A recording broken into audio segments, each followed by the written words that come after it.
வணக்கம் நண்பர்களே. இன்றைக்கி நம்ம தமிழ் இலக்கண பகுதியில் என்ன தலைப்பு பார்க்க இருக்கோம்னா, பெயர்ச்சொல் அப்படிங்கிற தலைப்பு தான் பார்க்க இருக்கோம்.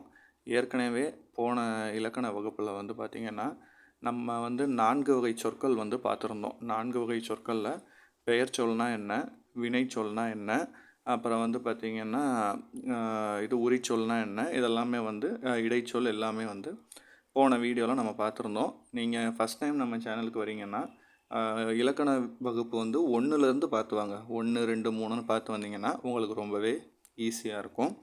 இப்போ வாங்க முதல்ல பெயர்ச்சொல்னா என்னன்னு இந்த வீடியோவில் நம்ம பார்ப்போம். முதல்ல சில எடுத்துக்காட்டுகளை நமக்கு கொடுத்துருக்காங்க. மரம், பள்ளிக்கூடம், சித்திரை, கிளை, இனிப்பு, பாடுதல் இதெல்லாம் பார்த்திங்கன்னா சில சொற்களை கொடுத்துருக்காங்க. ஆனால் இந்த எல்லாமே பார்த்திங்கன்னா பெயர் சொல்லு தான். ஆனால் இந்த பெயர் சொல்லுக்குள்ளேயுமே ஒவ்வொரு குறிப்பு இருக்குது. அந்த குறிப்பை பொறுத்து இந்த பெயர்ச்சொல்கள் பார்த்திங்கன்னா வகைப்படும். பெயர்ச்சொல் 6 வகையாக பிரிக்கிறாங்க. சரிங்களா? எல்லாமே பெயர்ச்சொல் தான். ஆனால் பெயர்ச்சொல்ல 6ஆக பிரிப்பாங்க. எப்படி பிரிக்கிறாங்க, என்னென்னவா பிரிக்கிறாங்கன்னா, முதல்ல என்னென்னவா பிரிக்கிறாங்கன்னு பார்த்துக்குவோம். பொருட்பெயர் அப்படின்னு பிரிக்கிறாங்க. இடப்பெயர்னு பிரிக்கிறாங்க. காலப்பெயர், சினைப்பெயர், பண்பு பெயர், தொழில் பெயர் அப்படின்னு பெயர் சொல்ல 6ஆக வகைப்படுத்துகிறாங்க. இந்த 6ஆக எப்படி வகைப்படுத்துகிறாங்க அப்படிங்கிறத நம்ம தெரிஞ்சுக்க போகிறோம். ஒவ்வொன்றையும் அப்படியே நோட்ஸ் எழுதிக்கங்க. அப்போ தான் உங்களுக்கு யூஸ்ஃபுல்லாக இருக்கும். முதல்ல பொருள் பெயர். இந்த பொருட்பெயர் அப்படிங்கிறது என்னன்னு பார்த்திங்கன்னா, பொருளை குறிக்கும் பெயர் பொருட்பெயர். அந்த பொருளுக்கு பார்த்திங்கன்னா உயிருள்ள பொருட்களையோ உயிரற்ற பொருட்களையோ குறிக்கும். வெறும் சாதாரணமாக நமக்கு இருக்கக்கூடிய சில பொருட்களை இந்த பொருட்பெயரில் சொல்லலாம். அதுக்கு எடுத்துக்காட்டு நாற்காலி, புத்தகம், அலைபேசி, இந்த மாதிரியான விஷயம் எல்லாமே இந்த பொருளில் தான் வரும். அந்த பொருள் பார்த்திங்கன்னா எதையுமே வேறு எந்த விஷயத்தையுமே குறிக்காது. வெறும் அது ஒரு பொருள். பறவையாக இருக்கலாம், மரமாக இருக்கலாம், விலங்காக இருக்கலாம். இந்த மாதிரி வெறும் ஒரு பொருளை குறிச்சிச்சின்னா அது பொருள் பெயர். அடுத்ததாக இருக்கிற இடப்பெயரை பாருங்கள். ஒரு இடத்தின் பெயரை குறிக்கும் பெயர் இடப்பெயர் அப்படின்னு சொல்லுவாங்க.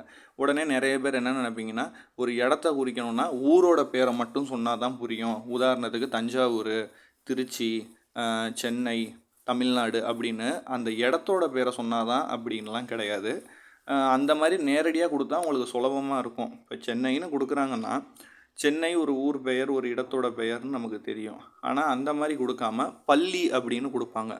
பள்ளிக்கூடங்கிறது என்ன, நம்ம எல்லாம் போய் படிக்கக்கூடிய ஒரு இடம், அந்த இடத்த குறிக்குது. பூங்கா, பூங்காங்கிறது என்ன, நம்ம எல்லாரும் போய் ஒரு விளையாடுவோம், அந்த விளையாடக்கூடிய ஒரு இடத்த குறிக்குது. தெரு அப்படிங்கிறது என்ன, மக்கள் நடமாடக்கூடிய ஒரு இடம். இந்த மாதிரியும் ஒரு இடத்துடைய பெயரை அவங்க கொடுப்பாங்க. அப்போ இது அனைத்தும் ஒரு இடத்தை குறிக்கிறதுனால இது எல்லாமே இடத்தோட பெயரில் தான் வரும். சரிங்களா? அடுத்தது பாருங்கள், காலப்பெயர். இந்த காலத்தை குறிக்கும் பெயர்கள் காலப்பெயர். உடனே காலம் அப்படின்னா நமக்கு என்னென்ன காலம், டைம் மட்டும்தான் நமக்கு மைண்டுக்கு வரும். டைம்னா காலை, மதியம், இரவு, இந்த மாதிரி டயத்தை தான் நமக்கு தோணும். உதாரணத்துக்கு நிமிஷங்களை கொடுத்தாங்கன்னா காலை 8:30 மணி அளவில் அப்படின்னு கொடுக்குறாங்கன்னா உங்களுக்கு இது காலை பெயர், இது காலத்தை குறிக்குது. அப்போ இது அப்படின்னு நமக்கு தோணும். ஆனால் அப்படி கொடுக்க மாட்டாங்க. ஒரு நிமிஷங்கிறதும் டயத்தில் தான் வரும், ஒரு மணி நேரங்கிறதும் டயத்தில் தான் வரும், ஒரு நாளுங்கிறதும் டயத்தில் தான் வரும். ஏன் ஒரு வாரம். அது மாதிரி இல்லாமல் மாதங்களை கூட கொடுக்கலாம், சித்திரை, ஆண்டுகளை கொடுக்கலாம். இது இல்லாமல் நமக்கு பொதுவாக கொஷின்ஸில் எப்படி கொடுப்பாங்கன்னா நண்பகல் அப்படின்னு கொடுப்பாங்க, யாமம் அப்படின்னு கொடுப்பாங்க, இளவேனில். இளவேனில்ங்கிறது என்ன, அது ஒரு காலம், ஒரு குறிப்பிட்ட மாதத்தை குறிக்கும். கோடை காலம், கோடை காலங்கிறதும், கோடைங்கிறது ஒரு 3-4 மாதத்தை சேர்த்து சொன்னாலும் அதுவும் ஒரு காலம், ஒரு டைமை தானே குறிக்குது. அந்த மாதிரி கூட நம்மளை கொடுத்து அவங்க இது பண்ணுவாங்க. அறுவடை காலங்கள், காலங்கிறது காலப்பேரை தான் குறிக்கும். சரிங்களா? ஸோ அப்படியும் கொடுப்பாங்க. நேரடியாக கொடுப்பாங்கன்னு நம்ம எதிர்பார்க்கக்கூடாது. அவங்க மறைமுகமாக தான் கொடுப்பாங்க. அடுத்தது பாருங்கள், சினை பெயர். சினை பெயர்னால் என்ன, முதல்ல சினைனா என்னென்னா அது ஒரு உறுப்பு. பொருளின் உறுப்பை குறிப்பது சினை பெயராகும். இப்போ நான் முழுசாக நான் ஒரு மனிதன்னா என்னை முழுமையாக மனிதன்னு சொல்ல முடியாது. அதில் சினை பெயருங்கிறது ஒரு உறுப்பை குறித்தா தான் அது சினையாகும். உதாரணத்துக்கு என்னுடைய கை அப்படின்னு எடுத்துக்கிட்டால் அது ஒரு சினை பெயர். என்னுடைய கால்கள் அப்படின்னு காலை எடுத்துக்கிட்டால் அது ஒரு சினை பெயர். என்னுடைய கண் அப்படின்னு எடுத்துக்கிட்டால் அது ஒரு சினை பெயர். ஒரு பர்டிகுலர் உறுப்பை குறிக்கணும். அதே மாதிரி இது மனிதர்களுக்கு மட்டும்தான் பொருந்தும்னு கிடையாது. ஒரு இது இப்போ ஒரு மாடு இருக்குது, மாட்டுடைய வால் அப்படின்னு சொல்கிறாங்கன்னா வால் வந்து அது ஒரு சினை பெயர் தான். ஒரு மரம் இருக்குன்னா மரத்தில் இருக்கக்கூடிய கிளைகளை சொல்கிறாங்கன்னா கிளையை சொன்னாலும் அது மரத்துக்கு அது ஒரு உறுப்பு. உங்களுக்கு புரியுதுங்களா? ஒரு செடியில் ஒரு இலையை சொல்கிறாங்கன்னா அந்த செடிக்கு அது ஒரு உறுப்பு. இப்படி உறுப்புகளை அவங்க வகைப்படுத்துவாங்க. புரியுதுங்களா? அடுத்தது பாருங்கள், பண்பு பெயர். பொருளின் பண்பை குறிக்கும் பெயர் பண்பு பெயராகும். பண்புனா முதல்ல என்னன்னா அதனுடைய வடிவமாக இருக்கணும், அல்லது அதனுடைய நிறங்களாக இருக்கணும், அல்லது அது செய்யக்கூடிய செயல்பாடுகளாக இருக்கணும். உதாரணத்துக்கு வட்டமான ஒரு மேசையை நான் வாங்கிட்டு வந்துட்டேன். நான் அந்த மேசைனா அது ஒரு பொருள் பெயர் தான். ஆனால் அந்த மேசை என்ன வடிவில் இருக்குன்னு நான் அதனோட பண்பை சொல்கிறேன். வட்டமான வடிவில் இருக்குது. நான் சதுரங்கமான ஒரு கூடாரத்தை அமைத்தேன்.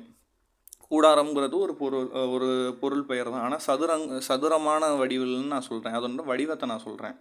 அடுத்தது வந்து என்னுடைய நண்பனுக்கு வந்து நான் நன்மை செய்தேன். நன்மைங்கிறது ஒரு பண்பு. நான் வந்து நன்மைங்கிறது அது வந்து ஒரு பொருள் கிடையாது, நான் செய்யக்கூடிய ஒரு பண்பு. அடுத்தது வந்து இன்றைக்கி நான் வாங்கின ஒரு சட்டை வந்து செம்மை நிறத்தில் இருந்தது, சிவப்பு நிறத்தில் செம்மையாக இருந்தது.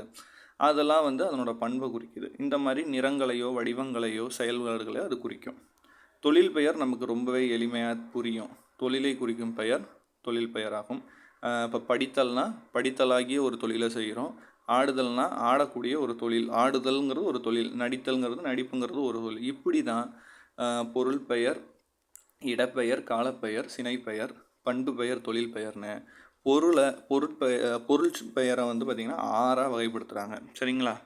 கூடுதலாக இன்றைக்கி நீங்கள் இன்னும் சில விஷயங்களை தெரிஞ்சுக்க போகிறீங்க. இப்போ இந்த ஃபஸ்ட்டு பாருங்கள், 6 வகை பொருள் பெயர்களுக்கும் சான்றோடு கொடுத்துருக்காங்க. காவியா புத்தகம் படித்தால், இதில் புத்தகம்ங்கிறது ஒரு பொருள், அப்போ பொருள் பெயர். காவியா பள்ளிக்கு சென்றால், பள்ளிங்கிறது ஒரு இடம், அப்போ அது இடப்பெயர். காவியா மாலையில் விளையாடினால், அது ஒரு நேரத்தை குறிக்குது, அப்போ காலப்பெயர். காவியா தலையை சைத்தால், தலைங்கிறது ஒரு உறுப்பு, அப்போ சினைப்பெயர். காவியா இனிமையாக பேசினால், இனிமைங்கிறது ஒரு பண்பு. காவியாவுக்கு நடனம் ஆடுதல் பிடிக்கும். இந்த ஆடுதல்ங்கிறது தொழில் பெயர். சரிங்களா? இந்த இந்த 6 பெயர் சொற்கள் இல்லாமல் 2 விஷயங்கள் நீங்கள் தெரிஞ்சுக்கணும். அது வந்து பார்த்திங்கன்னா குறிப்பு பெயர், காரண பெயர்னு இருக்குது. சரிங்களா? அதாவது இடுகுறி பெயர்னு சொல்லுவாங்க. அது என்ன இடுகுறி பெயர், இன்னொன்று காரண பெயர் இருக்குது. இந்த இடுகுறி பெயர், காரண பெயர் எல்லாமே வந்து எப்படி வந்துச்சுன்னா நம்ம முன்னோர்கள் வந்து அது ஒரு அடையாளத்தோடு அதுங்க 2ஆக பிரித்து வச்சுருப்பாங்க. என்னன்னு முதல்ல தெரிஞ்சுங்க. ஃபஸ்ட்டு இடுகுறி பெயர்னால் என்னென்னு தெரிஞ்சுங்க. இடுகுறி பெயரில் 2 வகை இருக்குது, காரண பெயரில் 2 வகை இருக்குது. இந்த இடுகுறி பெயர்னால் என்னென்னா நம் முன்னோர்கள் சில பொருள்களுக்கு காரணம் கருதாமல் பெயரிட்டு வழங்கியிருப்பார்கள். அதாவது காரணம் கருதாமலாம், அதுக்கு எந்த காரணமும் இல்லை, அந்த பெயருக்கான காரணம் இருக்காது, ஆனால் ஒரு பெயரை இட்டு அதை வந்து வழங்கியிருப்பாங்க. உதாரணத்துக்கு மண், மரம், காற்று, அதுக்கு வந்து காரணம் கிடையாது. ஏன் காற்றுக்கு காற்றுன்னு பேர் வச்சாங்கன்னு காரணம் கிடையாது. மரத்துக்கு ஏன் மரம், மண்ணுக்கு ஏன் மண்ணுன்னு காரணங்கள் கிடையாது. இந்த மாதிரி வச்சா இடுகுறி பெயர். சரிங்களா? இந்த இடுகுறி பெயரை 2ஆக சொல்லுவாங்க. இடுகுறி பொது பெயர் இருக்குது, இடுகுறி சிறப்பு பெயர் இருக்குது. பொதுனா எல்லாத்துக்கும் வழங்கக்கூடிய பொது பெயர், சிறப்புனா அதில் பர்டிகுலராக ஒரு ஸ்பெஷல் இருக்கும். இவ்வளோதான் வித்தியாசம். இப்போ உதாரணத்துக்கு இடுகுறி பொது பெயர்னால் என்ன அப்படின்னா பொதுத்தன்மை உடைய பொருளாக இருக்கும். உதாரணத்துக்கு மரம்னா இது எல்லாமே மரம் தான். காடுனா எல்லாமே காடு தான். அந்த மரங்களில் எந்த வகைன்னு அவங்க குறிப்பிடலை, வெறும் மரம்னு சொல்லிட்டாங்க. ஆனால் அந்த மரத்துக்கு ஏன் மரம்னு பேர் வந்துச்சு நமக்கு தெரியாது. அப்போ அது இடுகுறி பொது பெயர். காடுக்கு அதே மாதிரி தான். ஏன் காடுன்னு பேர் வந்துச்சுன்னு தெரியாது. காடுகளில் எந்த வகையான காடுகள்னு அவங்க குறிப்பிடலை, அப்போ அது பொது பெயர். ஆனால் சிறப்பு பெயருங்கிறது என்னன்னா, இப்போ கருவேலங்காடுன்னு கொடுத்துருக்காங்க. இப்போ வெறும் காடுனா அது பொது பெயர், கருவேலங்காடுனா அது சிறப்பு பெயர். சிறப்பு பெயர்னால் அது என்ன காடுன்னு அவங்க குறிப்பிட்டாங்க, கருவேலங்காடு. அந்த காடுகளில் கருவேலங்கள் தான் சிறப்பு. உங்களுக்கு புரியுதுங்களா? இப்போ வெறும் மரம்னு கொடுத்தாங்கன்னா அது பொது பெயர். மாமரம்னு கொடுத்துட்டாங்கன்னா மாங்கனிகளை மட்டும் தரக்கூடிய அந்த சிறப்பு இருக்குது. உங்களுக்கு புரியுதுங்களா? குறிப்பிட்டு சொல்கிறாங்க. அப்போ இடுகுறி சிறப்பு பெயரில் வந்துடும். அடுத்தது காரண பெயர். அதே மாதிரி நம் முன்னோர்கள் சில பொருளுக்கு வந்து காரணம் கருதி பெயர் வச்சுருப்பாங்க. அந்த காரணத்தோடு தான் வச்சுருப்பாங்க, அதனால அது காரண பெயர். உதாரணத்துக்கு நாற்காலின்னு இருக்குன்னா 4 கால் இருக்குது, அதனால அதுக்கு பேர் நாற்காலி. கரும்பலகை கருமையான நிறத்தில் இருக்குது, அதனால அதுக்கு கரும்பலகைன்னு காரணத்தோட பேர் வச்சுருப்பாங்க. இந்த காரணத்தோடு வச்சதுலேயே பொது பெயர் சிறப்பு பெயர்னு 2 இருக்குது. காரண பெயர் காரணமிலே பொதுவானதும் இருக்குது, சிறப்பு பெயரும் இருக்குது. உதாரணத்துக்கு பறவைன்னு ஒரு பேர் இருக்குது, அது பறக்குது, அதனால அதோட பேர் பறவை. இது அது எந்த பறவைன்னு குறிப்பிடலை. ஆனால் சிறப்பு பெயரில் பாருங்கள், மரங்கொத்தின்னு கொடுத்துருக்காங்க. மரத்தை கொத்துற பறவை அதே சமயம் மரத்தை மட்டும் கொத்துறது அதனுடைய சிறப்பு. அப்போ காரண சிறப்பு பெயரில் அது மரங்கொத்தி அப்படின்னு வந்து வருது. இவ்வளவு தான், சரிங்களா? அப்போ இன்றைக்கி இலக்கண வகுப்பில் நம்ம பெயர் சொல்ல பார்த்தோம். பெயர் சொல்ல என்னென்ன பார்த்தோம்? பெயர் சொல்லனா என்ன, பெயர் சொல்ல இருக்கிற 6 வகைகள், அதுக்கான எடுத்துக்காட்டுகள், அது எல்லாமே பார்த்தோம். அதன் பிறகு வந்து பார்த்திங்கன்னா இடுகுறி பெயரில் வந்து பார்த்திங்கன்னா பொது பெயர் சிறப்பு பெயர், காரண பெயர்லையும் பொது பெயர் சிறப்பு பெயர் பார்த்தோம். இன்றைக்கி இலக்கண வகுப்பு இதோட நிறைவு பெறுது. எனக்கு தெரிஞ்சு இது வந்து இந்த இலக்கண வகுப்பில் 8வது வகுப்புன்னு நினைக்கிறேன். தொடர்ந்து பாருங்கள், சப்போர்ட் பண்ணுங்கள். அடுத்தடுத்து நான் இலக்கண வீடியோஸ் போடுறேன். நோட்ஸ் எழுதிக்கங்க. உங்களுக்கு வேறு ஏதாவது தலைப்பில் ப்ளேலிஸ்ட் வேணுனாலும் கேளுங்க, நான் தொடர்ந்து மேக் பண்ணுறேன். தொடர்ந்து சப்போர்ட் பண்ணுங்கள். நன்றி, வணக்கம்.